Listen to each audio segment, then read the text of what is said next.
So I put the volume fan right on that. The glue, the adhesive works much better when I added the humidity.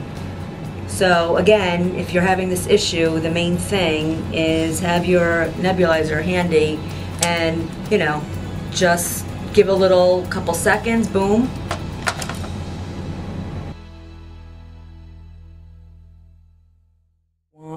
One, two. Now you let go so it suctions it back up, and when you go like this, you really should not even have any residue, but if you do, I give a lint-free 2x2, can you see? And you're gonna just wipe clean and make sure it's clean because you do not want any glue, and if you do that, there should be no reason that you ever have your nozzle stuck. Always just... Go ahead. Right, so when you have one lash, you're basically going in about 2 to 3 millimeters. You're going to go in, and I go out slowly, and you almost don't even see any glue. Okay? Now, if you were to go in really quick, now you see excess glue balls, right? You see that? Do you see that on there? Mm-hmm. So now what you're going to do is you're going to go in slower, or really, actually, you come out slower. When you come out slower, see that? No more glue balls. So basically, just to go over it again, you go in slow and you come out slow. Really coming out slower is the most important part. Then you can go right to the lash, and as long as that first 2 to 3 millimeters is touching that lash, natural lash, I put the lash extension backwards, but you know what I mean. We're going to do it again. Okay? So I'm just going to do one lash for right now, you see? I kind of almost go on an angle, but you go in, come out slow, go right to the lash. As long as that first few millimeters has that direct contact, it's a solid bond. I'm going to put it on the lash that's going the normal way, because let's get this girl. There we go. Okay, you ready? Uh-huh.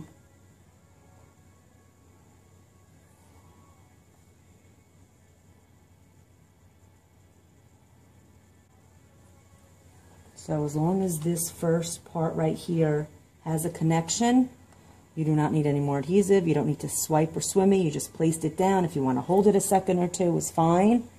That bond, that first 2 to 3 millimeter, that's got the solid bond from the lash extension to the natural lash is the most important part. Because I'm going to show you, the second you swipe or swimmy, what happens is, there are 2 lashes, but I'm going to keep it so it's thicker and you can see it. When you go in, let's say I'm going to go, got a little extra, right, because I went quick. So if I'm going to go and now I swipe the lash, right, now I'm exposing that to air, and even though I place it down, and it may look like it's bonded, but because I interrupted the bond by swiping, that part of the glue got exposed to air that already started to dry the adhesive.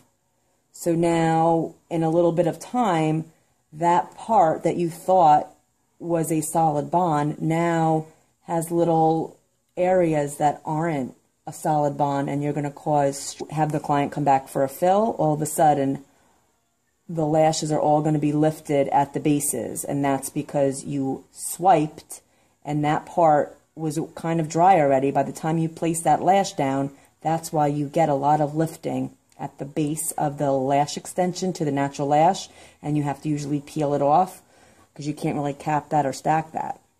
So when you come for a fill, if you do it this way without swiping or shimmy, if you're just placing it, you really should get the lash retention to be as long as that lash is on its cycle.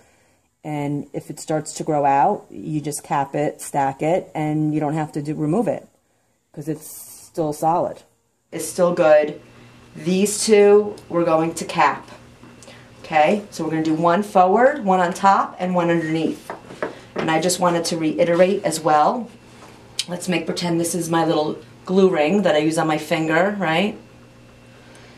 And we're going to take the lash extension and we're going to dip it in the adhesive, only about 1 millimeter to 3 millimeters. Really, I just do about 1.